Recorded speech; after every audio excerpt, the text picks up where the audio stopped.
Hello, hello, hello, hello. So what I'm doing is I'm playing some Phoenix Wright Ace Attorney. I've been weirdly wanting to play it again for ages, and I haven't really played it properly since I was playing it on my DS.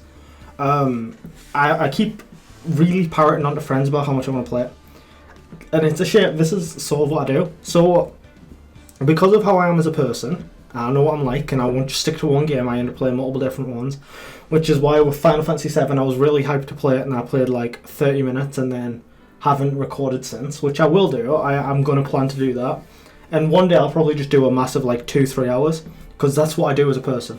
But my plan is, when I want to play Ace Attorney, I'm literally just going to record just one whole court case, and then that's going to be it.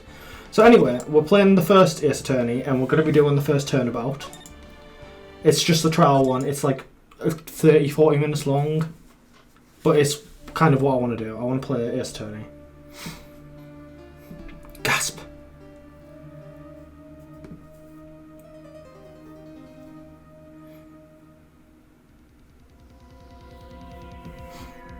Damn it! Why me? I can't get caught. Not like this. I've got to find someone to pin this on. Someone like him. I'll make it look like he did it.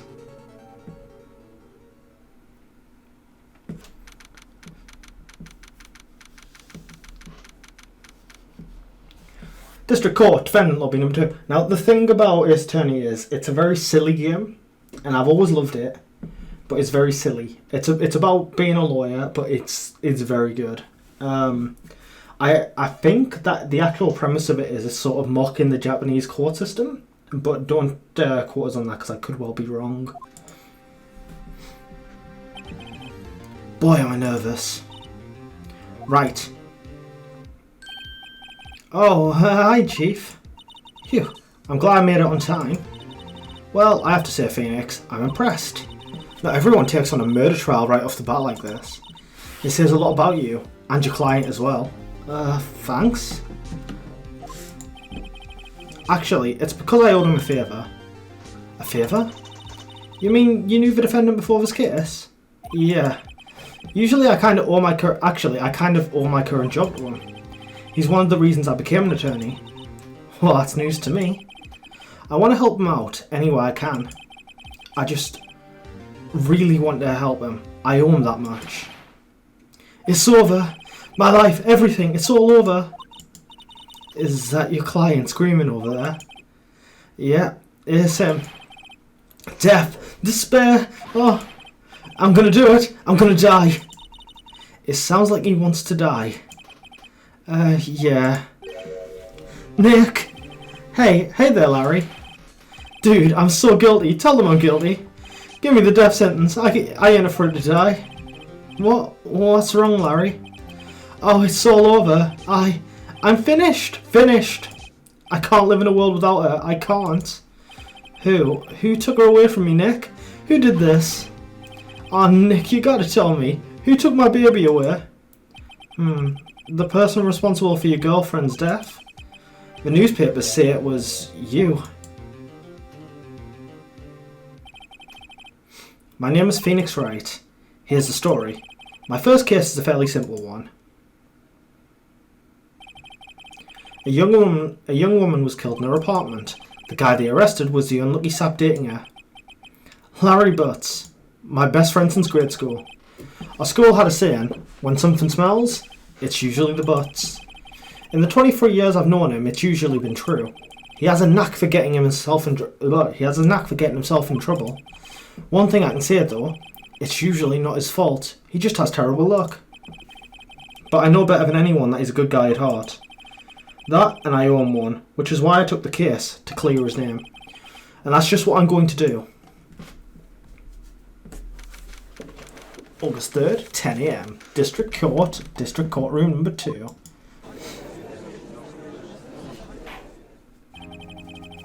Court is now in session for the trial of Mr. Larry Butts. The prosecution is ready, Your Honour. The defence is ready, Your Honour. Mr. Wright, this is your first trial, is it not? Yes, Your Honour. I'm a little nervous. Your conduct during the trial will decide the fate of your client. Murder is a serious charge. For your client's sake, I hope you can control your nerves. Thank you, Your Honour. Mr. Wright, given the circumstances, I think we should have a test to ascertain your readiness. Yes, Your Honour. Hands shaking, eyesight fading. The test will consist of a few simple questions. Answer them clearly and concisely. Please state the name of the defendant in this case. Is Larry Butts. The defendant? Well, that's Larry Butts, Your Honour. Correct. Just keep your wits about you and you'll be fine. Next question. This is a murder trial. Tell me, what's the victim's name? Oh, I know this one. Glad I read the case report cover so many times. So you go to court report, you go to this, and then you can view profiles. So, Cindy Stone was the victim in the case. Backspace is to go by, that's weird. It's, where? No, wait, I forgot. I'm drawing total blank here. Phoenix, are you absolutely sure you're up to this?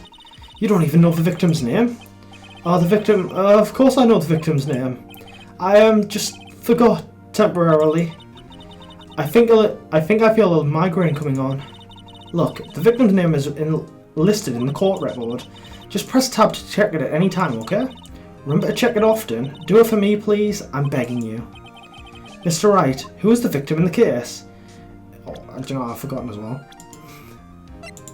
Cindy Stone. Do you know what I do? It was because one said Cinderblock and it weirdly threw us off. The victim's name is Cindy Stone. Correct. Now tell me, what was the cause of death? She died because she was hit with a blunt object. I read that a minute ago.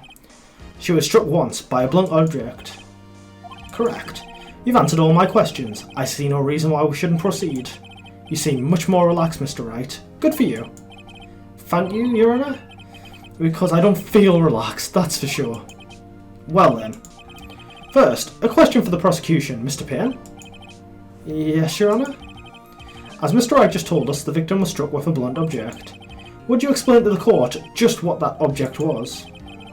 The murder weapon was the statue of the thinker. It was found lying on the floor next to the victim. I see. The court accepts it into evidence. Statue added to the court record. Right. Be sure to pay attention to any evidence added during the trial. That evidence is the only ammunition you have in court. Use tab to check the court records frequently. So the thinker. A statue of the thinker. A statue in the shape of the thinker. It's rather heavy. Mr. Payne, the prosecution may call its first witness. The prosecution calls the defendant, Mr. Butts, to the stand. Chief, what do I do now? Pay attention. You don't want to miss any information that might help your client's case. You'll get your chance to respond to the prosecution later, so be ready. Let's just hope he doesn't say anything unfortunate. Oh, Larry gets excited easy. This could be bad.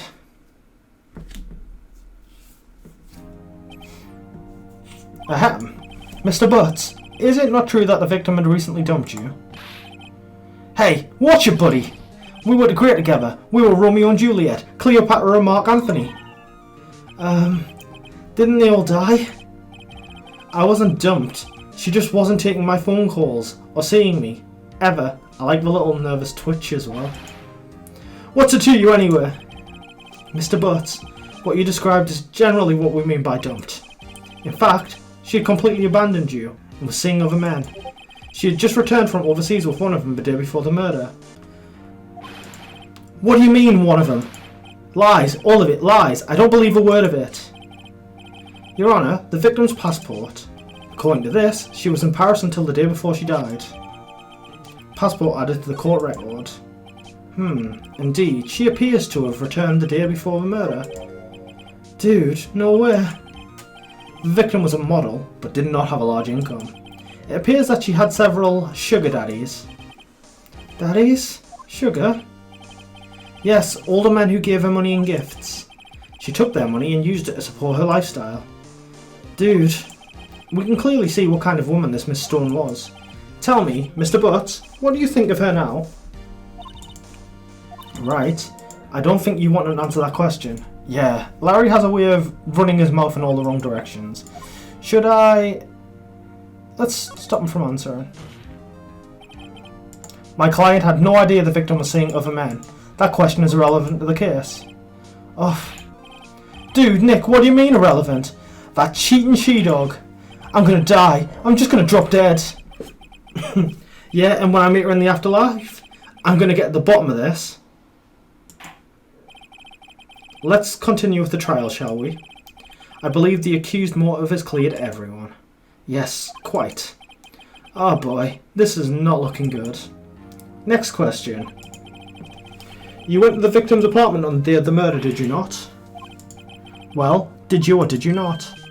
Ha! Ha! Well, maybe I did and maybe I didn't. Ah, he went. What do I do? Have him answer honestly. I know. I'll send him a signal. Tell the truth. Yeah. I was there, I went. Order.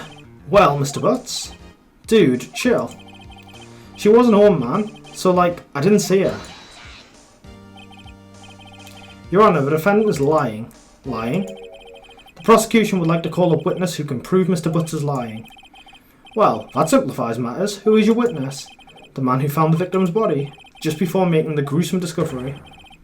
He saw the defendant fleeing the scene of the crime. Order. Order in the court. Mr. Payne, the prosecution may call its witness. Yes, Your Honour. This is bad. On the day of the murder, my witness was selling newspapers at the victim's building. Please bring Mr. Frank Sewit to the stand.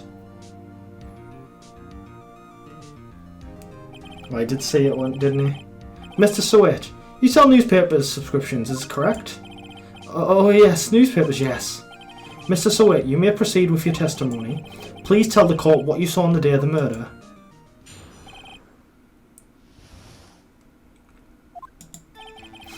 I was going door to door, selling subscriptions when I saw a man fleeing an apartment. I thought he must be in a hurry because he left the door half open behind him. Thinking it strange, I looked inside the apartment. Then I saw her lying there, a woman, not moving, dead. I quailed in fright and found myself unable to go inside. I thought to call the police immediately, however the phone in her apartment wasn't working. I went to a nearby park and found a public phone. I remember the time exactly, it was 1 PM. The man who ran was, without a doubt, the defendant sitting right over there.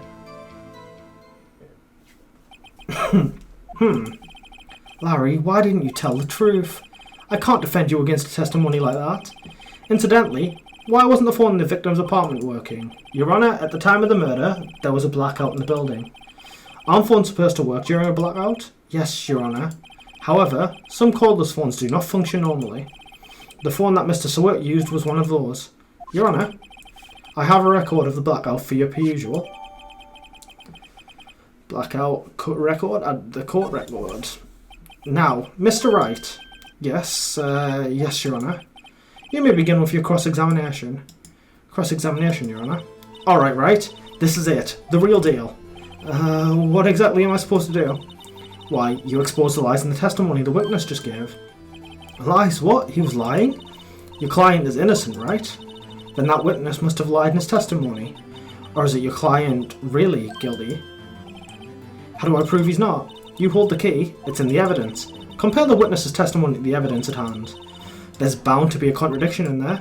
First, find contradictions between the court record and the witness testimony. Then, once you've found the contradicting evidence, present it and rub it in the witness's face. Okay. Open the court record with tab. I think I remember it. I haven't played this game in a few years, so I'm not entirely 100, but I'm pretty sure it's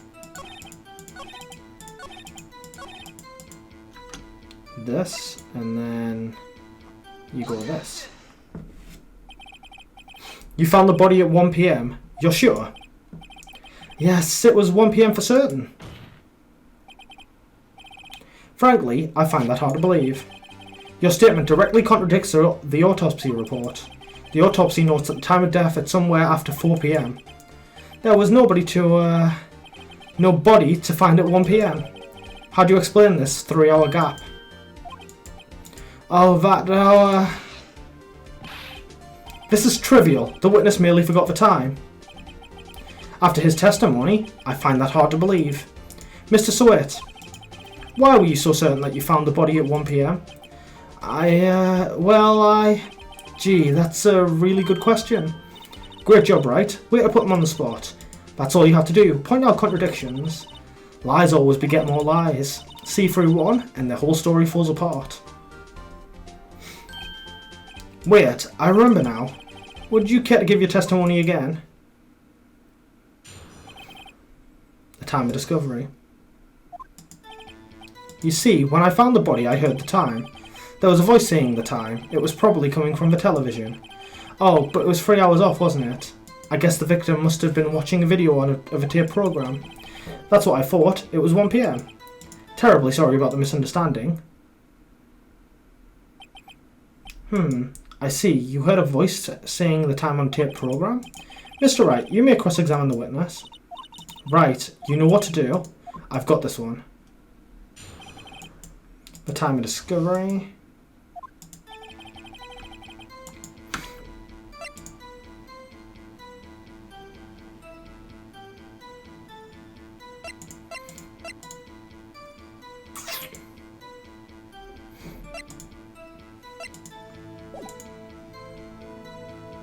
Do I just press all of these?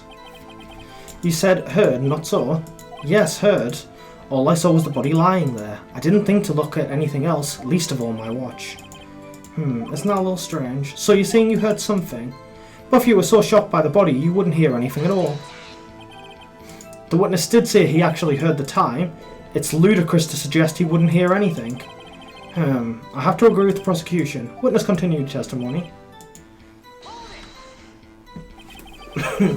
Are you sure it was a television and not a radio? Well, no, I guess it might have been a radio. Incidentally, there was no radio on the premises. There was only one large television. Right. I can't put my finger on it. Oh, I know what it is. I've remembered.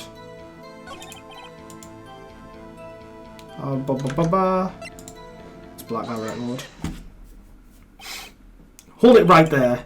The prosecution has said there was a blackout at the time of the discovery, and this record proves it. You couldn't have heard a television or a video. The defense has a point. Do you have an explanation for this, Mr. Sweat? No, I find it quite puzzling myself. Quite. Wait, I remember now. Mr. Sweat, the court would prefer to hear an accurate testimony from the very beginning. These constant corrections are harming your credibility. And you seem rather distraught. My apologies, Your Honour. It must have been the shock of finding the body. Very well, Mr. Sweat. Let's hear your testimony once more, please. Here in the time. Actually, I didn't hear the time, I saw it. There was a table clock in the apartment, wasn't there? Yeah, the murder weapon. The killer used it to hit the victim. That must have been what I saw. You saw a clock? I guess that would explain it. The defense may cross-examine the witness. Gladly.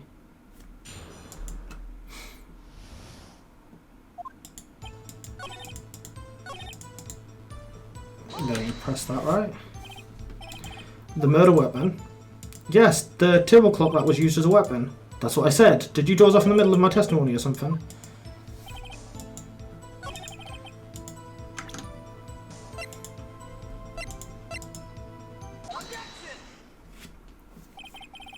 Wait just a moment. The murder weapon wasn't a clock, it was the statue. Now how is this supposed to be a clock? What? You with your objections and your evidence? Just who do you think you are? Just answer the question, Mr. Sweat. Hey, I saw it there, okay? That's a clock. Your Honour, if I may. Yes, Mr. Payne? As the witness stated, this statue is indeed a clock. The neck is a switch. You just tilt it and it says the time out loudly. As it doesn't look like a clock, I submitted it as a statue. My apologies. I see. So the murder weapon was a table clock after all. Well, Mr. Wright, it appears that the witness testimony was correct. This is a clock. Do you have any problems with his testimony now? We do. Your Honour, There is a gaping hole in the witness's testimony. The only way he could have known the weapon was a clock is to hold it in his hand. Yet the witness testified that he never entered the apartment. Clearly a contradiction. Indeed. The witness knew it was a clock because he went into the apartment. You're lying. You were inside the apartment of the day of the murder. Oh yeah? Prove it. Prove I went in there. I'll do better than that. I can prove you were the one who killed her. You struck her with the clock, and the shock of the blow triggered the clock's voice. That was the sound you heard. Order in the court. Intriguing. Please continue, Mr. Wright. Yes, Your Honour. Mr. Sweat, the sound must have left quite an impression on you. Understandable, since the murder weapon spoke just as you hit the victim. The voice was burned into your mind. That's why you were so certain about the time. What's the meaning of this? This is all baseless conjecture. Baseless? Just look at the witness's face. Would the witness care to elaborate? Did you strike the victim with the clock? That day, I never. Look, the clock, I heard, no, I mean, I saw.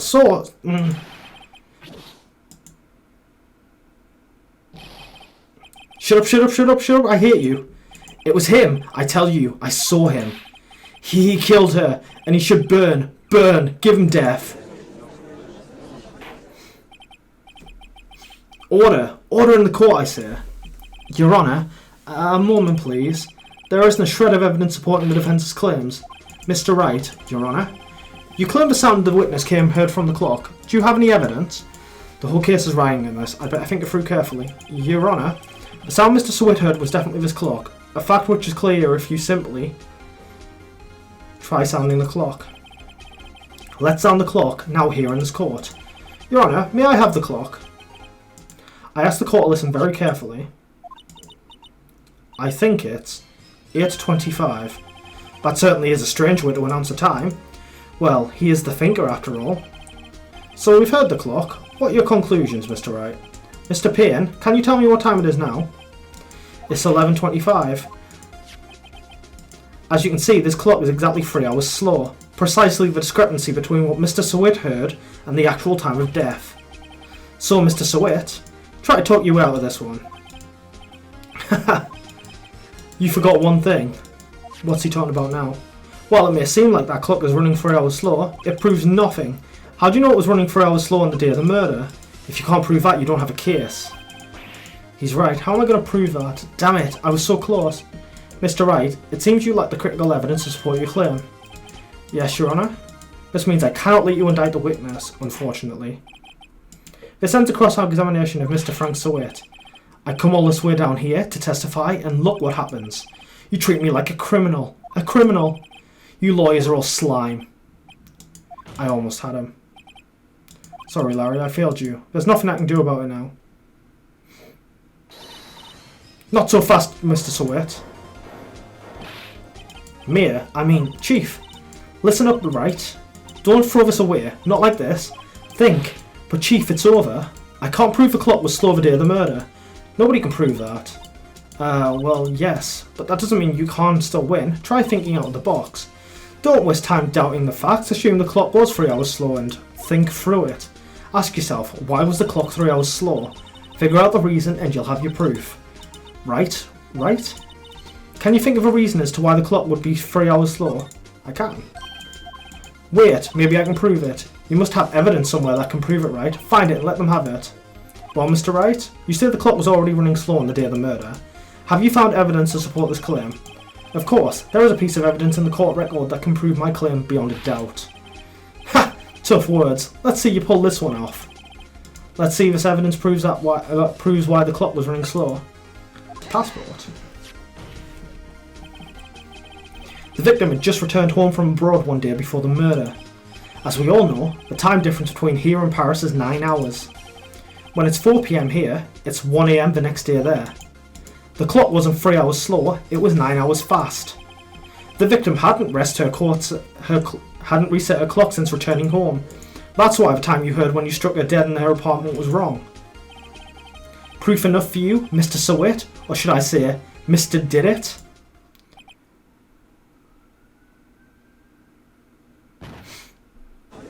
He got rabies in the middle of court. It's unfortunate, really. Order! Order, I say! Well, this case has certainly turned out differently than we all expected. Mr. Payne, your witness? He was arrested and has been taken away, Your Honour. Very well. Mr. Wright? Yes, Your Honour? I have to say, I'm impressed. I don't think I've ever seen someone complete a defence so quickly, and find the true culprit at the same time. Thank you, Your Honour. At this point, this is only a formality, but the court finds the defendant, Mr. Larry Butts, not guilty. We did it! And with that, this court is adjourned. It turns out that Frank Sawit was a common burglar. He posed as a newspaper salesman to check out and see when people were out of the house. That day, when Larry went to her apartment, the victim wasn't home. After he left, Mr. Sawit let himself in to do his dirty work. While he was searching her place, the victim returned. Flustered, Mr. Sawit grabbed the nearest blunt object he could find.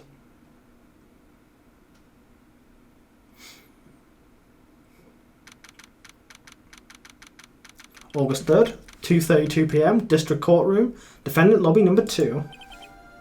Phew, I still can't believe we won. Right, good job in there. Congratulations. Thanks, Chief. I owe it to you.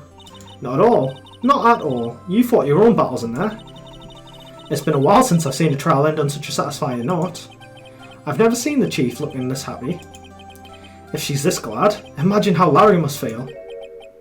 My life is over. Larry, you're supposed to be happy. What's wrong now? Oh, Nick. Don't worry about me. I'll be dead and gone soon. Good, wait, no, I mean bad. Bad, bad, bad. Larry, you're innocent. This case is closed.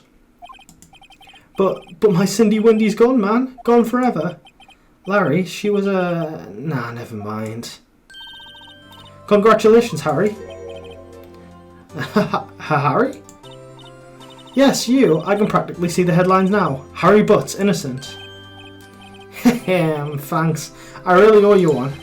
I won't forget this, ever. Let's celebrate. Dinner, movie, my treat. Oh no, I couldn't. Hey, I was the one who got you off the hook. Oh, here. Here, take this as a present. A present? For me? Wait, wasn't this the evidence that... Actually, I made this clock for her. I made one for her and one for me. Really? You made this? Well, thank you. I'll keep it as a memento. Yo, Nick. Can you believe it? I was so into that chick. And she was just playing me for a fool. Don't that make you just want to cry? Larry? Are you so sure? Squeeze me? I think she thought quite a lot of you in her own way. Nah, you don't gotta sympathise with me. So, okay. Oh, I'm not just sympathising. Really? Isn't that right, Wright? Don't you have something to show your friend? Something that proves how she felt about him? Oh, yeah, right. What the heck is she talking about? Check this out, Larry. Proof positive that you weren't just some chump to her. Huh? What about that clock? This is the clock you made for her, Larry. And she took it with her when she travelled. Whatever, she probably just needed the clock, that's all. You think so? It's a pretty heavy clock to take travelling. Well, make of it what you will. Here, Nick. I'm glad I asked you to be my lawyer. Really, I am. Thanks. Hope that made him feel a little better. Right? I hope you see the importance of evidence now. Also, hopefully you realise things change depending on how you look at them. People too. We never really know if our clients are guilty or innocent. All we can do is believe in them. And in order to believe in them, you have to believe in yourself. Right, listen, learn, grow strong. Never let go of what you believe in. Never. Well, I think our work here is done. Shall we be off? Yeah, I guess so. Say, how about dinner? On me. We'll drink a toast to the innocent Butts. Yeah. Oh, speaking of Harry, you were saying part of why you became a lawyer was because of him. Yeah. Part at least. You'll have to tell me more about it sometime. Maybe over drinks? And so, my first trial came to a close. Larry slapped me on the back and said, "Gee Nick, it's good to have friends. But I'm pretty sure he's not going to pay us, unless you count the clock you gave me." I didn't know it then, but that clock was soon going to be at the centre of another incident.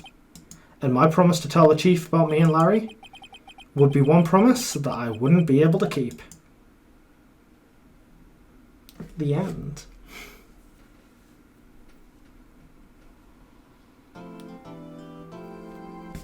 So, we've done this episode. So we've finished chapter 1. And I think we'll do chapter 2 when I feel like it. It'll probably be sooner rather than later because I actually do love this game series. And I want to play through all of them. And after I'm finished, I can still do the DS versions because I have them on cart. So we can do Apollo Justice and stuff after as well, which is pretty cool. But yeah, I just really like the game, man. I just think it's fun. I hope you've enjoyed anyway. If you have, please watch again. And I'll see you later. Bye-bye.